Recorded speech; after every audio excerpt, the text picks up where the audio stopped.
Shalom saudara, saya berharap kita semua dalam keadaan yang luar biasa. Dalam Voice of Pentecost kali ini, kita akan belajar mengenai hati Bapa. Seperti yang kita tahu bahwa Allah menciptakan dan menempatkan manusia sebagai ciptaan yang istimewa dibandingkan dengan ciptaan lainnya.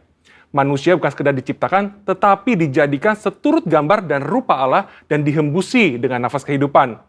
Hubungan antara Allah dan manusia bukan hanya antara pencipta dengan ciptaannya, tapi sebuah hubungan yang istimewa, yaitu digambarkan seperti seorang bapa dengan anak-anaknya.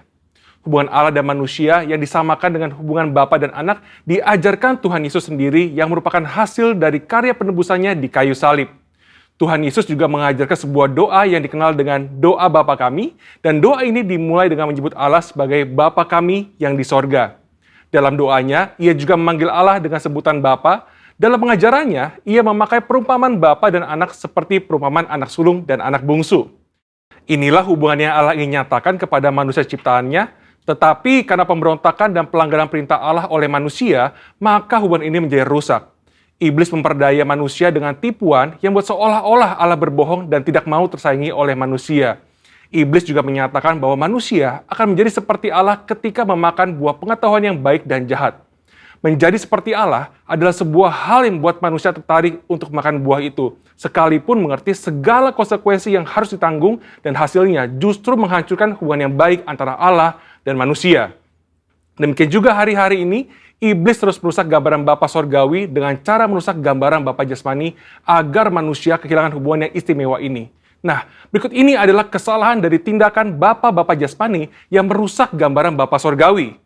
Yang pertama, seorang ayah yang menggunakan otoritasnya dengan sewenang-wenang dan memberikan kasih bersyarat kepada anak-anaknya, maka seorang anak akan sukar menerima dan percaya akan kasih Bapa Sorgawi yang tak bersyarat. Yang kedua, seorang ayah yang suka berbohong dan tidak menepati janji karena berbagai alasan yang dibuat-buat akan menjadikan anak-anaknya tidak dapat mempercayai janji-janji Bapa Sorgawi. Dan yang ketiga, seorang ayah yang tidak menyediakan waktu yang cukup dan berkualitas untuk anak-anaknya, yang akhirnya membuat anak merasa tidak dihargai dan tidak dapat mempercayai kasih Bapa. Sebuah hasil survei yang dilakukan di kalangan generasi muda Gereja Bethel Indonesia menyatakan bahwa ketika menghadapi masalah, hanya 30% yang bercerita kepada orang tuanya, sedangkan 59% lainnya bercerita kepada orang lain, dan 11% memendam masalah itu sendiri. Selain itu, 12,5% kaum muda GBI mengakui bahwa mereka memiliki hubungan yang buruk dengan orang tua, dan 43% tidak ingin memiliki pasangan hidup seperti orang tuanya. Anak yang orang tuanya bercerai memiliki potensi 2 kali lipat lebih besar mengalami hubungan yang buruk dengan orang tuanya dan berkeinginan untuk bunuh diri dibandingkan dengan anak yang orang tuanya tidak bercerai. Pengakuan dari mereka yang memiliki hubungan yang buruk diakibatkan karena tersakiti oleh kata-kata yang diucapkan orang tua, mendapatkan pukulan fisik, merasa orang tua tidak memiliki waktu yang cukup bagi dirinya, dan tidak bisa menjadi teladan. Pada kenyataannya, tidak semua orang dapat memanggil Tuhan dengan sebutan Bapa. Ada keraguan bahkan penolakan untuk menyebut Bapa karena pengalaman-pengalaman yang buruk dengan orang tuanya. Hal ini menyebabkan banyak dari kita tidak dapat memiliki hubungan yang dekat dengan Bapa Sorgawi. Padahal Alkitab memberikan gambar yang sangat jelas bahwa Allah adalah Bapa yang sangat mengasihi manusia. Supaya kita mengalami kasih Bapa, kita bisa mulai dengan menerima kasihnya yang utama yang dinyatakan melalui Yesus Kristus yang mati di kayu salib untuk menebus dosa dan menyediakan keselamatan yang kekal bagi kita. Di kayu salib, Tuhan Yesus berteriak, Eli, Eli, lama sabatani, yang artinya Allahku, Allahku, mengapa engkau meninggalkan aku? Tuhan Yesus ditinggalkan Bapanya supaya kita semua bisa diperdamaikan dengan Bapa Sorgawi dan mengalami pemulihan dalam hubungan kasih Bapa. Matius 7 ayat 11 berkata, jadi jika kamu yang jahat tahu memberi pemberian yang baik kepada anak-anakmu, apalagi Bapamu yang di sorga, ia akan memberikan yang baik kepada mereka yang meminta kepadanya. Bapa di sorga tidak akan mengecewakan anak-anaknya. Kasih Bapa Sorgawi melebihi kasih seorang Bapa Jasmani dan mampu memberikan yang baik kepada anak-anaknya. Dan bagian terbaiknya adalah Bapa memberikan rohnya sendiri kepada anak-anaknya sebagai penasehat dan penolong. Amsal 14 ayat 26 menjanjikan bahwa dalam takut akan Tuhan ada ketentraman yang besar, bahkan ada perlindungan bagi anak-anaknya. Bapa memberikan perlindungan kepada anak-anaknya untuk bisa hidup sesuai dengan rencananya dan mencapai kesempurnaan dalam panggilannya. Maka dari itu, mari kita percaya bahwa Bapa Surgawi adalah Bapa yang sangat mengasihi umatnya dan mengalami kasih Bapa melalui perjumpaan pribadi dan kehidupan yang berjalan bersama Dia. Mengalami janji-janji Allah dan melihat kesetiaan Allah terbukti membuat kita bisa mempercayai Dia dan mempercayakan hidup kita kepadanya. Bapa memberikan Roh Kudus-Nya agar kita percaya akan kasih Bapa dan mampu untuk mengampuni orang-orang yang pernah merusak gambaran Bapa yang baik serta memulihkan hati kita menjadi baru untuk bisa mengalami kasih Bapa yang sempurna. Saudara, untuk penjelasan lengkapnya dari tim teologi kami, silakan cek link yang ada di atas atau scan QR Code yang tersedia. Salam integritas, Tuhan Yesus memberkati.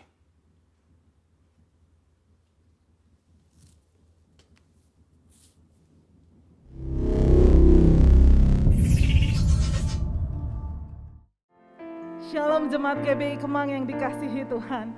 Puji Tuhan, kita berada di minggu kedua bulan Agustus. Di bulan ini kita mempersiapkan untuk memperingati kemerdekaan Indonesia. Maka hari ini sama-sama kita naikkan doa kita untuk bagi Indonesia. Sebagaimana firman Tuhan berkata dalam 2 Tawarik 7 ayat 14, dan umatku yang atasnya namaku disebut, merendahkan diri, berdoa dan mencari wajahku, lalu berbalik dari jalan-jalannya yang jahat, maka aku akan mendengar dari sorga dan mengampuni dosa mereka, serta memulihkan negeri mereka. Amin. Shikira papa. Sebagaimana firman-Mu Tuhan, biar itu terjadi atas bangsa kami Indonesia. Biar itu menjadi doa kami Tuhan. Kau pulihkan negeri kami Indonesia. Kau pulihkan bangsa kami Tuhan. Kau pulihkan kami Tuhan. Shikira papa.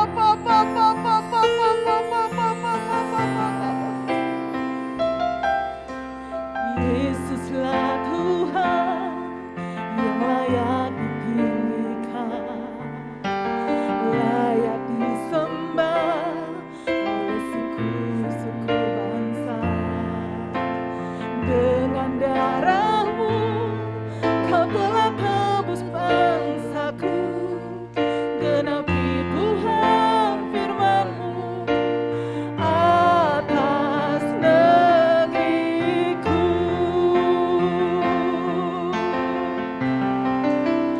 Hatiku rindu melihat kemuliaan-Mu.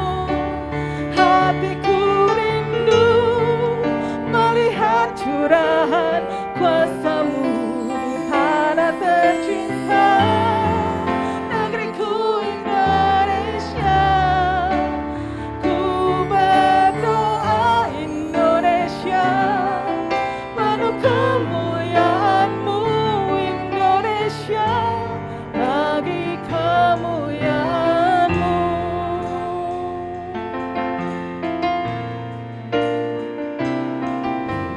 Yesuslah Tuhan yang layak ditinggikan, layak disembah oleh suku-suku bangsa. Dengan darah-Mu Kau telah tebus bangsaku, genapi Tuhan firman-Mu atas negeriku.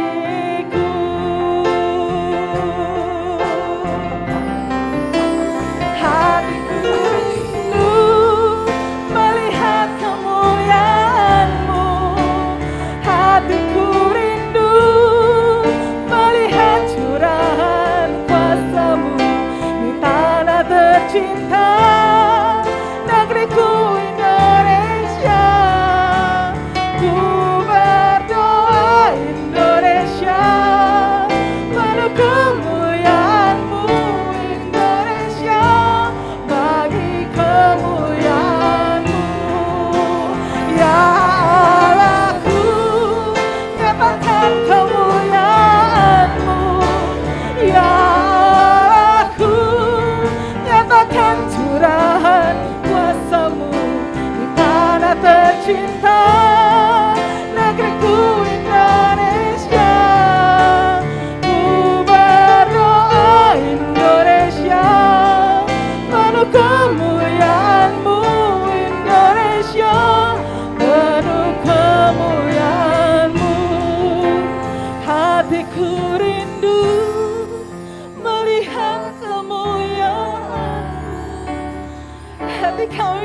melihat kemuliaan-Mu Tuhan atas Indonesia.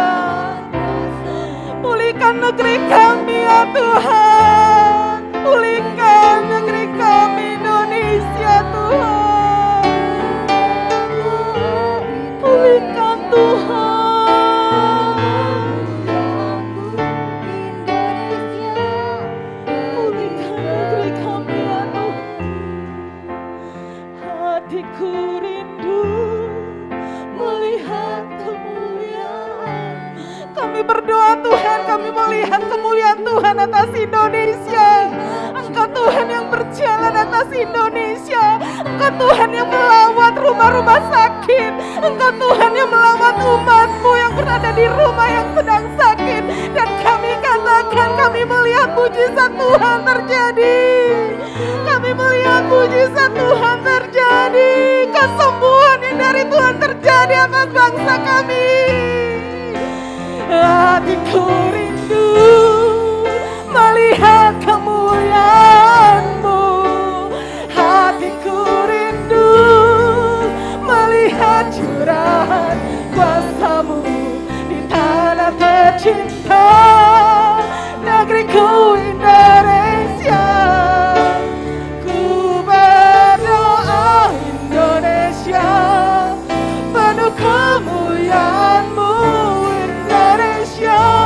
Bagi kemuliaan-Mu Indonesia, bagi kemuliaan-Mu Indonesia, bagi kemuliaan-Mu. Haleluya.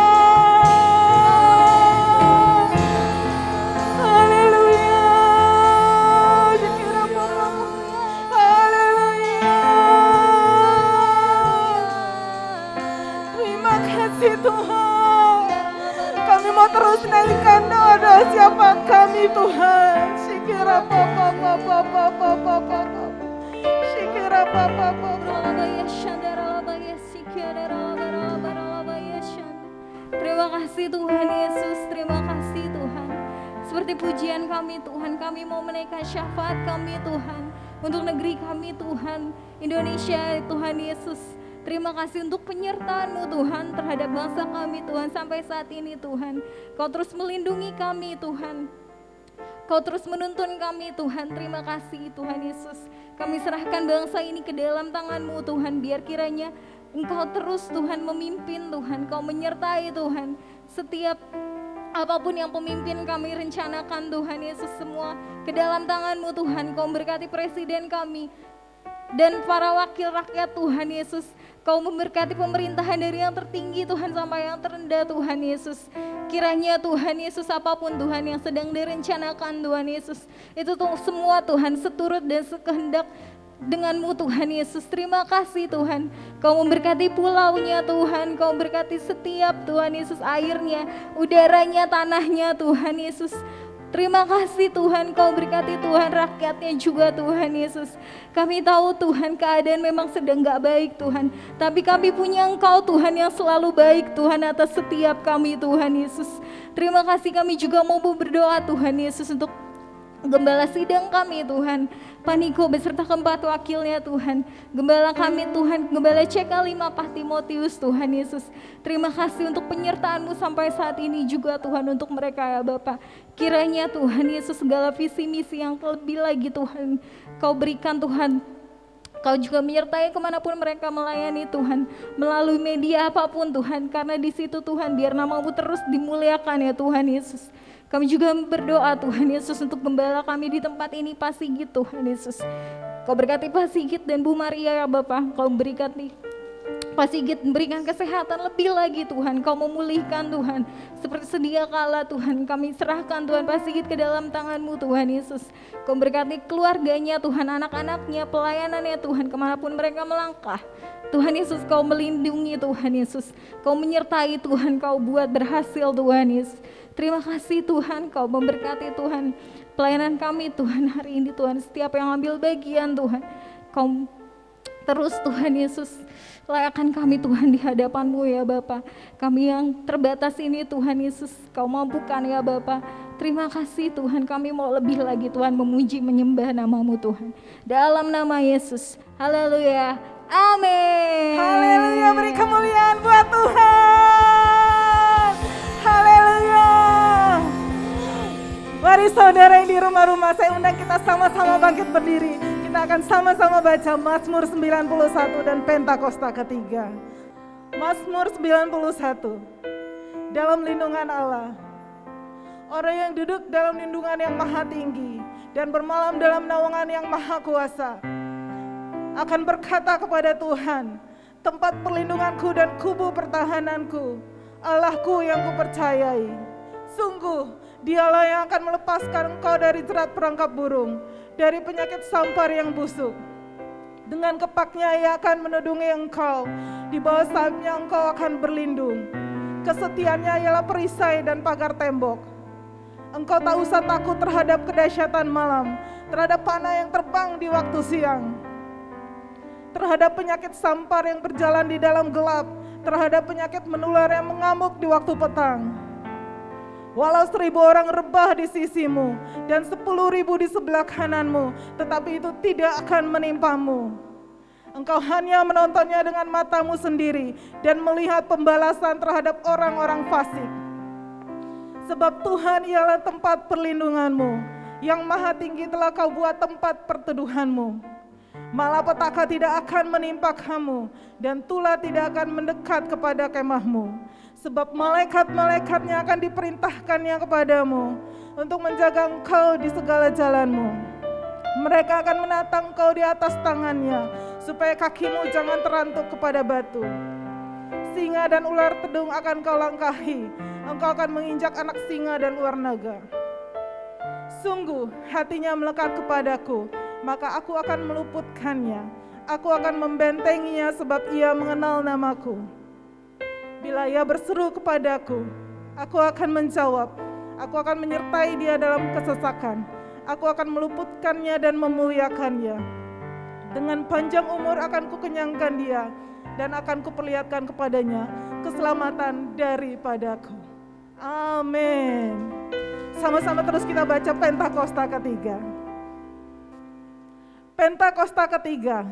Pentakosta ketiga adalah pencurahan Roh Kudus yang dahsyat di zaman ini, melebihi yang terjadi di Azusa Street. Pentakosta ketiga akan mengakibatkan penawayan jiwa yang terbesar dan yang terakhir sebelum Tuhan Yesus datang kembali. Pentakosta ketiga akan membangkitkan generasi Yeremia, yaitu anak-anak muda yang dipenuhi Roh Kudus, cinta mati-matian kepada Tuhan Yesus, tidak kompromi terhadap dosa, dan akan bergerak untuk memenangkan jiwa. Pentakosta ketiga lahir di Indonesia dan bergerak ke bangsa-bangsa. Gerakan ini dari timur ke barat dan akan kembali ke Yerusalem. Pentakosta ketiga akan memberikan kuasa untuk menyelesaikan amanat agung, dan setelah itu Tuhan Yesus datang kembali. Amin. Haleluya. Mari saudara kita sama-sama memuji Tuhan. Katakan, Yesus, aku percaya.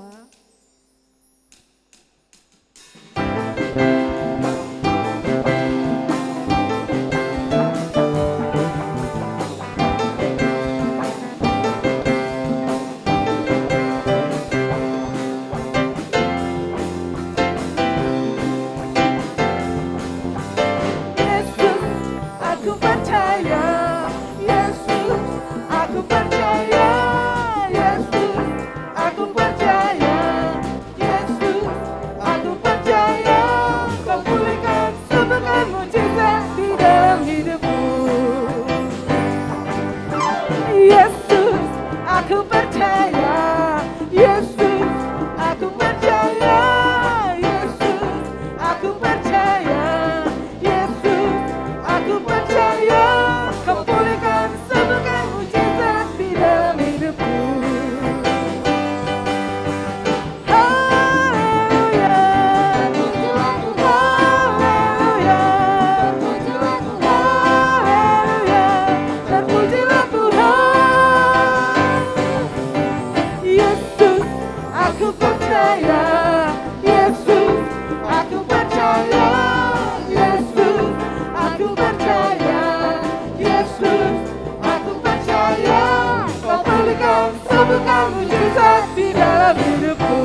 Aku percaya, Yesus, aku percaya, Yesus, aku percaya, Yesus, aku percaya, Kau berikan semua mujizat di dalam hidupku.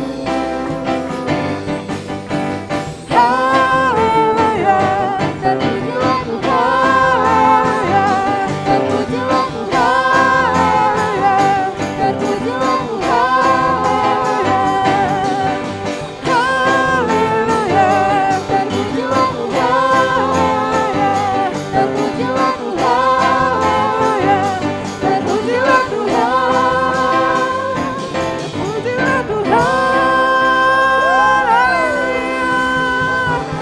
Haleluya. Terpujilah Tuhan, dahsyat dan ajaib. Silakan duduk saudara, dan kita siapkan hati kita untuk dengarkan firman Tuhan.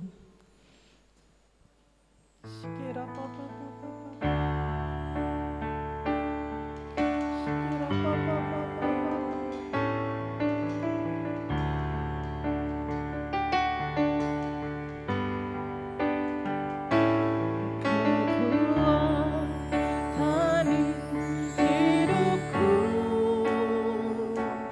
ku dapat dalam Yesus. Dia tak pernah tinggalkanku, setia menopangku, berseru berharap dalam Yesus. Ajaib Kau Tuhan, penuh kuasa, sanggup pulihkan keadaanku. Dalam tangan-Mu seluruh hidupku tak akan goyah selamanya. Mari jemaat Tuhan sama-sama katakan dari awal. Kekuatan di hidupku, Kau Tuhan kekuatan di hidupku, dapat dalam Kau satu-satunya Tuhan, tiada yang lain Tuhan. Kami sayang Kau Tuhan yang setia, yang tidak pernah meninggalkan kami. Tuhan, biar Kau dengarkan seruan kami Tuhan.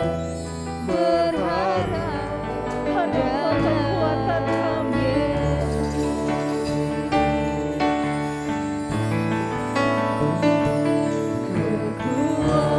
Kekuatan di hidupku, ku dapat dalam Yesus. Dia tak pernah tinggalkanku,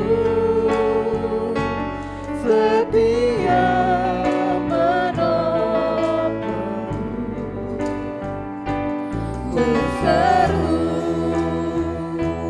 berharap dalam Yesus. Ajaib Kau Tuhan, penuh kuasa, sanggup pulihkan keadaanku. Dalam tangan-Mu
Salam Bapak Ibu terkasih dalam Tuhan, tiba waktunya kita akan belajar bersama firman Tuhan.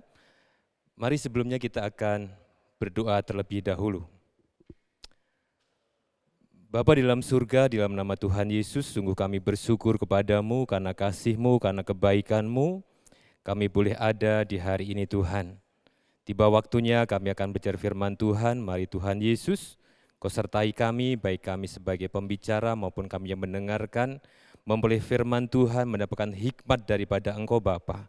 Untuk kami bisa Tuhan mengerti firman-Mu, mengerti rahasia firman-Mu yang boleh kami lakukan, kami hidupi, bahkan Tuhan Yesus, boleh kami saksikan kepada teman-teman kami. Terima kasih Bapa, jadikan kami sebagai seorang murid, untuk kami lebih sungguh lagi melakukan firman Tuhan. Dalam nama Tuhan Yesus, kami sudah berdoa dan mengucap syukur bersama kita katakan amin.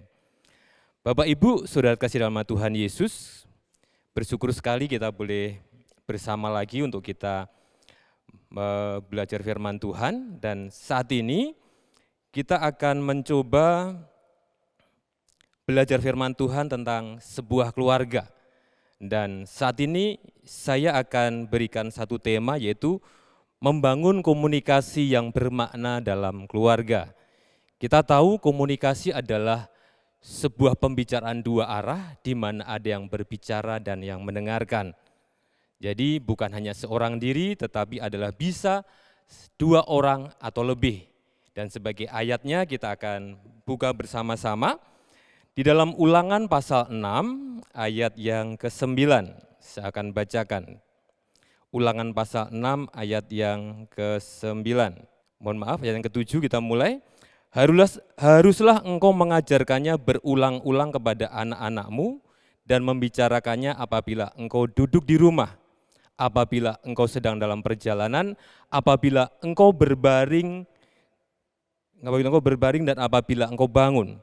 Haruslah juga engkau mengikatkannya sebagai tanda pada tanganmu dan haruslah itu menjadi lambang di dahimu. Dan haruslah engkau menuliskannya pada tiang pintu rumahmu dan pada pintu gerbangmu. Bapak Ibu Saudara kasih dalam nama Tuhan Yesus, saya hanya akan lihat di ayat yang ke-7, dikatakan di sini ada dua kata, yaitu kata mengajarkannya dan kata membicarakannya. Apabila kita mengatakan mengajarkannya, berarti ada orang yang diajar dan ada orang yang mengajar. Dan apabila kita bicara membicarakannya, berarti ada orang yang berbicara dan ada orang yang diajak untuk berbicara. Inilah seni berkomunikasi. Ya, Ulangan pasal 6 ditulis oleh Musa kepada orang Israel bahwa kasih kepada Allah adalah perintah yang utama. Dan dia mengatakan harus engkau ajarkan dan engkau bicarakan, adalah seni berkomunikasi. Tetapi seni berkomunikasi bukan hanya bagaimana kita pandai berbicara, tetapi seni komunikasi pada dasarnya adalah bagaimana kita bisa mendengar dengan baik. Mendengar perkataan orang yang berbicara kepada kita bisa menangkap maksudnya dan kita bisa mengerti apa yang dia bicarakan. Nah Bapak Ibu, Saudara dalam nama Tuhan Yesus, kadang untuk orang berkomunikasi itu perlu dipakai dengan alat bantu. Contohnya, ada anak-anak yang berkebutuhan khusus. Untuk dia bisa berkomunikasi dengan baik, dia harus mendengar. Dan bagaimana dia untuk mendengar? Dia dibantu dengan alat dengar apabila dia tidak bisa mendengar.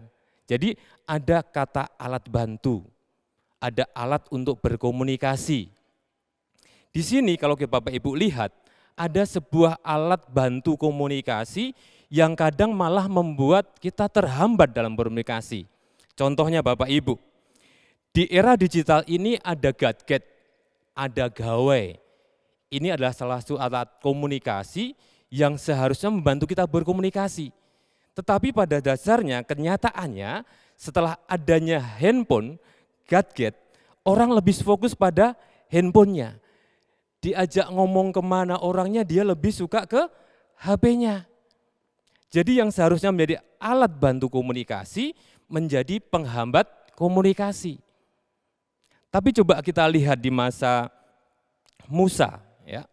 Di masa Musa, dia bisa bercerita kepada orang Israel, bisa berkata kepada orang Israel dengan tatap muka. Atau mungkin zaman orang tua kita dulu gitu kan, kita langsung bisa berkomunikasi. Tetapi dengan adanya gadget atau handphone, orang sekarang lebih suka apa? Main masing-masing. Bapaknya duduk di sini, anaknya duduk di tengah, ibunya duduk di pinggir. Tetapi masing-masing bawa handphone. Tidak ada lagi untuk ruang berbicara yang penuh makna, tidak ada lagi. Tetapi sebagai keluarga Kristen, keluarga yang utuh, yang mau berkomunikasi, bermakna dalam keluarga, ada waktunya kita harus pinggirkan namanya handphone, gadget tadi. Saya dan keluarga punya satu waktu di mana adalah jam 6 sore. Saat kami pulang, kami tidak lagi pakai HP. Tapi bagaimana kami meletakkan HP, kami sapa anak kami berbicara, karena ini adalah pandemi, kemudian kami mandi, kami tukar baju, setelah itu kami ada di ruang tamu. Kami berbicara lagi, kami berkomunikasi lagi, apa yang dilakukan sepanjang hari ini. Apa yang dilakukan anak saya harus tahu. Ya, kembali Bapak Ibu, nah bagaimana membangun komunikasi yang berharga, yang bermakna dalam keluarga. Ya, ada 3 hal. Yang pertama yang ingin saya bagikan adalah bangunlah komunikasi dari hati ke hati. Ya, jadi di dalam keluarga biasakan komunikasi dari level tingkat 3. Level tingkat 3 ini bicara bukan lagi sekedar tatap mata saja. Bukan lagi bicara tentang bagaimana kita bisa ngomong. Tetapi selain kita bertatap mata, kita saling pandang, kita pakai hati kita untuk bertanya kepada anak itu. Kita menjawab apa yang diajukan, apa yang dikatakan anak kita. Nah, Bapak Ibu sebelum sampai ke situ, pastikan dulu dalam sebuah keluarga ini ada atmosfer surgawi di dalamnya. Tidak mungkin kita berbicara dengan hati atau kita bicara dengan empati, tetapi dalam ruangan suasana keluarga itu kita adanya berantem. Ya kan? Dari pagi sampai sore tidak ada nuansa yang baik. tetapi hadirkan komunikasi atmosfer surgawi, yaitu anugerah berlimpah-limpah di mana terdapat adanya kasih dan penerimaan tanpa syarat.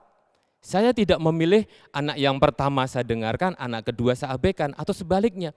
Tetapi apapun baiknya anak saya dan jeleknya anak pertama, atau sebaliknya jeleknya anak saya yang kedua dan baiknya dia, saya harus terima. Kekurangannya seperti apa, itu yang harus saya terima. Jadi namanya tadi, bagaimana membangun komunikasi yang bermakna dalam keluarga. Yang pertama adalah bangunlah komunikasi dari hati ke hati. Tetapi hadirkan dulu suasana atmosfer surgawi. Kita terima anak kita dengan apa adanya. Hari ini mungkin dia ngambek, hari ini mungkin dia ceria, apapun yang terjadi dalam keluarga kita harus bisa menerima. Terima apa adanya, tidak ada syarat. Bahwa kita ingin apa? Berkomunikasi dengan anak-anak kita. Setelah tercipta komunikasi dari hati ke hati, maka kita enak. Kita bisa bicara, mau ngalor ngidul, mau seperti apapun, tapi tetap kembali pada tadi atmosfer surgawi. Bicara yang baik dengan perkataan yang baik, dengan logika yang baik. Dan dengan pastikan bahwa kita mendengarkan dengan hati, bukan sekedar telinga atau mata saja. Bapak Ibu, saudara kasih dalam Tuhan Yesus, tadi kita sudah mendengar pertama adalah poin pertama, bangunlah komunikasi dari hati ke hati. Yang kedua, poin yang kedua adalah bagaimana membangun komunikasi yang bermakna dalam keluarga. Poin kedua, jadilah pendengar yang baik. Ya, pendengar yang baik itu adalah tadi selain memakai hati, dia akan berikan telinga ke arah pembicaraan anak kita atau siapa. Apalagi kita sebagai seorang konselor. Selain tatap mata, kita mendengarkan dengan telinga, mimik muka kita juga harus serius. Tidak sedang misalkan kita berhadapan bicara begini, tetapi orang itu melihat kita, tetapi kita ke arah sana, kita ke arah situ. Tidak bisa. Mata kita fokus, telinga kita mendengar, dan yang jelas hati kita juga ikut mendengarkannya. Bapak Ibu terkasih dalam Tuhan Yesus, ada satu istilah yang boleh saya catat di sini, yaitu adalah istilah namanya pabing. Pabing ini adalah berarti mengabaikan lawan bicara dan lebih fokus pada gadget. Pasti Ibu, Bapak Ibu pernah lihat, kalau dulu waktu kereta itu masih kereta ekonomi dan belum ada HP, bagaimana orang itu duduk bisa saling satu sama lain, bisa bicara, bisa bercerita, mungkin bisa ketawa bersama, begitu kan. Tetapi di era sekarang, era digital ini, terutama juga dalam anak-anak milenial, istilah pabing ini sering ada. Ya kan? Dalam kereta mereka hanya pakai earphone, mereka fokus pada HP-nya, kadang diajak ngomong pun kalau nggak disenggol, dia nggak dengar. Nah, istilah pabing ini sebenarnya tidak baik di dalam berinteraksi dengan keluarga, apalagi di dalam sosial. Dalam keluarga pun kita sebagai anak-anak Tuhan, kita sebagai orang Kristen, apabila yang kita ajak lawan bicara kita, itu meskipun anak kita yang lebih muda, sebagai orang tua, kita harusnya lebih fokus. Ada juga bapak-bapak yang mungkin terlalu sibuk dengan urusan kantor sampai di rumah, diajak ngomong anaknya, perhatiin HP-nya. Ada juga ibu-ibu wanita karir pulang ke rumah, anaknya bicara soal sekolahnya, enggak dia dengar. Yang dia dengar adalah HP-nya. Yang dia perhatiin HP-nya. Nah, istilah pabing ini tidak bagus. Tapi mari, kalau kita ingin berkomunikasi bermakna dalam keluarga, mari kita jadi pendengar yang baik. Ya, apalagi sebagai orang tua, kita seharian bekerja, hal yang saya rasakan, yang utama dalam saat saya pulang ke rumah, saya hanya ingin menyapa anak saya. Tidak ada saya perhatikan yang lain. Begitu selain saya letakkan, saya tanya anak saya, hari ini bagaimana kamu? Atau mungkin karena dia masak, hari ini kamu masak apa? Saya akan letakkan HP saya. Saya akan coba berinteraksi awal dengan anak saya. Dan semoga istilah pabing ini atau mengabaikan lawan bicara ini tidak ada di dalam keluarga-keluarga kita di Jemaat GBI Kemang. Tapi kita akan lebih fokus kepada lawan bicara kita. Nah Bapak Ibu, kita akan lihat satu contoh ya. Satu contoh di dalam Markus 10 ayat 49, kalau kita boleh lihat di Markus 10 ayat 49, itu adalah bercerita di mana seorang Bartomeus, ya. Waktu itu Tuhan Yesus sedang berbondong-bondong dengan muridnya, dia masuk ke dalam sebuah kota. Nah, Bapak Ibu coba bisa lihat bagaimana Tuhan Yesus dengan begitu banyak orang, di kanan kirinya ada orang, depan belakangnya ada orang, tapi telinganya bisa mendengar dengan baik siapa yang berseru kepada dia. Bartomeus berkata, "Yesus anak Daud, kasihanilah aku." Mungkin dengan segitu banyak orang, Yesus gak akan dengar. Tetapi karena Yesus adalah pendengar yang baik, dia bisa mendengar. Dia mungkin berkata pada muridnya, "Siapa itu yang berseru memanggil namaku?" Mungkin muridnya malah gak dengar. Wah, gak dengar Tuhan karena banyak orang. Tetapi Yesus tetap bisa bilang, bisa mendengar, ada orang yang berseru memanggil namaku. Dan kembali lagi, Bartomeus berseru dengan suara nyaring, "Yesus anak Daud, kasihanilah aku." Dan Bapak Ibu bisa lihat di dalam firman Tuhan berikutnya, Yesus menghampiri Bartomeus dan dia melakukan mukjizat di sana. Salah satu rahasianya adalah karena Tuhan Yesus pendengar yang baik. Kita boleh lihat di sini dikatakan adalah saat kita mau mendengarkan dengan sungguh-sungguh apa yang disampaikan keluarga kita, bukan hanya kita dapat mengerti apa yang mereka mau, tetapi kita bisa menawarkan diri kita untuk menolong mereka. Perhatikan sekali lagi Bapak Ibu, saat kita bisa mendengarkan dengan sungguh-sungguh, mendengarkan dari hati sebagai pendengar yang baik, apa yang disampaikan keluhan keluarga kita, istri kita, anak kita, mungkin juga ponakan kita yang ada dalam rumah kita, atau mungkin juga tetangga kita. Kita bisa mendengar dengan baik apa yang mereka sampaikan. Bahkan kita bisa menawarkan bantuan kita kepada orang itu. Luar biasa sekali Bapak Ibu. Seperti Tuhan Yesus lakukan pada Bartomeus. Dia mendengar dan dia meresponinya apa? Apa yang bisa aku lakukan buat kamu Bartomeus? Bapak Ibu Saudara kasih juga di rumah juga bisa melakukan seperti itu. Saat kita mendengarkan dengan hati, dengan empati kita, dengan memberikan telinga kita, fokus kepada apa yang dikatakan kepada keluarga kita, maka kita bisa mendengar dengan baik pesan apa yang disampaikan. Dan sekali lagi, kita bisa menawarkan bantuan kita.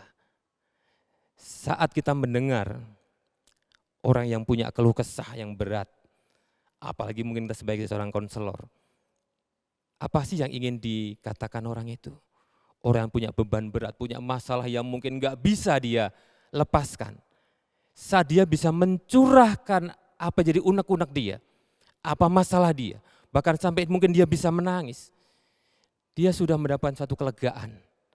Apalagi kalau orang yang mendengarkan itu, lawan bicara itu, memberikan empati dan bisa mengelus hatinya paling dalam. Dia bisa tawarkan apa yang bisa saya bantu. Dan saat ini Tuhan juga mendengarkan Bapak Ibu Saudara kasih Jemaat GBI Kemang. Apa jadi masalahmu? Sampaikan sama Tuhan. Tuhan pendengar yang baik, pasti Dia akan berikan jalan keluar. Amin Bapak Ibu. Ya, tadi dikatakan adalah bagaimana membangun komunikasi yang bermakna dalam keluarga. Saya sudah sampaikan yang pertama adalah bangunlah komunikasi dari hati ke hati, jadilah pendengar yang baik. Yang kedua dan yang ketiga, yang terakhir saya akan sampaikan, ya. Saling mendorong dan menguatkan. Yang ketiga adalah saling mendorong dan menguatkan. Kita bisa lihat di dalam 1 Tesalonika 5. 1 Tesalonika 5 ayat yang 11 dikatakan, karena itu nasihatkanlah seorang akan yang lain dan saling membangunlah kamu seperti yang memang kamu lakukan. Yang pertama tadi ada bicara dari hati ke hati, menjadi pendengar yang baik, dan yang ketiga yang terakhir adalah saling mendorong dan menguatkan. Ya, Bapak Ibu terkasih dalam nama Tuhan Yesus, kalau kita sudah tadi bisa menjadi pendengar yang baik dan bicara dari hati ke hati, yang terakhir adalah bagaimana Bapak Ibu menjadikan solusi kepada lawan bicara yang sedang punya masalah tadi. Ya, kita bisa saling mendorong dan menguatkan. Setelah yang kita konseling tadi berbicara banyak, tinggal waktunya kita bisa menguatkan. Setelah anak kita bicara tentang apa yang dia ingin ceritakan, kita bisa saling mendorong dan memberi penguatan kepada anak-anak kita, istri kita, yang di rumah kita, untuk saling mendorong dan menguatkan ya. Komunikasi di dalam keluarga kita harus dipenuhi dengan motivasi untuk saling mendukung dan menguatkan. Kita harus memperhatikan perkataan-perkataan kita di dalam keluarga. Jika kita tidak perhatikan, jangan-jangan tanpa kita sadari terdapat pola yang salah. Ya, pola salah seperti apa? Seperti mengkritik, ya kan? Merendahkan, komplain. Itu tidak bisa, itu bukan saling mendorong atau menguatkan. Tetapi kita bisa katakan bahwa jika kita perhatikan kata-kata kita, harus kata-kata yang membangun, kata-kata yang positif, yang menguatkan orang yang lemah. Dalam artian seperti ini Bapak Ibu. Jangan orang yang cerita masalah, bukan kita kasih solusi, tetapi malah kita bebani. Oh itu salah kamu, oh itu masalah kamu, bukan. Tapi setelah kita mendengar dan menangkap apa artinya, dari hati kita juga sudah tahu, maka kita bisa akan tarik, oh ini caranya. Kita bisa katakan, kamu bisa kok, kamu mampu. Aku yakin di dalam nama Tuhan Yesus, kamu sanggup melakukan segala sesuatunya. Kita bisa katakan kepada anak kita yang mungkin merasa dilecehkan oleh teman-temannya di sekolah. Kita bisa katakan, kamu bisa kok, kamu pinter, kamu cantik, kamu tampan, tidak seperti yang mereka katakan. Aku yakin, ayah yakin, kamu bisa melakukan sesuatunya. Maka akan timbul satu dorongan, timbul energi positif, oh saya mampu. Atau mungkin istri kita dalam kantor merasa penuh dengan tekanan, ya kan? Penuh dengan harus bagaimana menjalankan jadwal deadline kantor dengan cepat. Kita bisa katakan kamu bisa. Kita kasih solusinya, mungkin dengan cara ini. Pasti yang kita semangati, kita berikan saran, itu pasti akan bisa. Jadi kembali adalah motivasi kita. Motivasi kita dalam berkomunikasi dalam keluarga adalah saling mendorong dan menguatkan. Bukan menjatuhkan, bukan komplain, bukan kritik. Ya Bapak Ibu, demikian yang bisa saya sampaikan tadi, bagaimana 3 hal, bagaimana membangun komunikasi yang bermakna dalam keluarga. Yang pertama adalah bangunlah komunikasi dari hati ke hati. Kemudian yang kedua adalah, poin kedua adalah jadilah pendengar yang baik. Dan yang ketiga adalah saling mendorong dan menguatkan. Dan kesimpulan yang boleh saya bacakan kepada Bapak Ibu adalah, di dalam keluarga Kristen, semua anggota keluarga harus bertumbuh menjadi murid Kristus lewat relasi di dalam keluarga. Bangunlah relasi menjadi relasi yang kuat melalui pola komunikasi yang bermakna. Jadi yang bisa katakan, Bapak Ibu bangun relasi dalam keluarga Bapak Ibu masing-masing dengan pola yang bermakna, pola sesuai dengan pola Alkitab. Dan puji nama Tuhan, setiap keluarga GBI Kemang pasti akan diberkati di dalam nama Tuhan Yesus. Demikian firman Tuhan yang bisa saya sampaikan, mari bersama kita akan tutup di dalam doa. Bapa di dalam surga, terima kasih buat kasih kebaikan-Mu yang Kau nyatakan dalam kehidupan kami melalui firman Tuhan di hari ini. Mari Tuhan, Kau menjadikan kami sebagai keluarga yang utuh, keluarga yang berrelasi, keluarga yang berkomunikasi satu sama lain dengan hati ke hati, dengan menjadi pendengar yang baik dan saling mendorong dan menguatkan. Terima kasih Tuhan, jadikan setiap keluarga GBI Kemang, keluarga yang benar-benar menjadi keluarga yang percaya kepada Tuhan Yesus. Dan sungguh-sungguh Tuhan Yesus menjadi prajurit-prajurit yang gagah perkasa, yang melakukan kehendak-Mu di zaman ini. Terima kasih Tuhan. Mari Bapak Ibu kita akan akhiri dalam doa berkat bersama-sama. Saatnya Bapak Ibu angkat kedua tangan kita. Kita tahu berkat datangnya daripada Tuhan, berkat menjadikan kita berkelimpahan, berkat menjadikan kita senantiasa sehat, dan kita tahu berkat yang menjadikan kita sebagai orang-orang pilihan Tuhan. Karena itu terima dengan iman, berkat di dalam nama Bapa, cinta kasih anak Tuhan Yesus, dan penyertaan Roh Kudus yang menyertai kita. Mulai dari hari ini, bahkan sampai Tuhan Yesus menjemput kita di awan-awan permai. Bersama kita katakan, amin. Selamat hari Minggu, Tuhan Yesus memberkati. Shalom.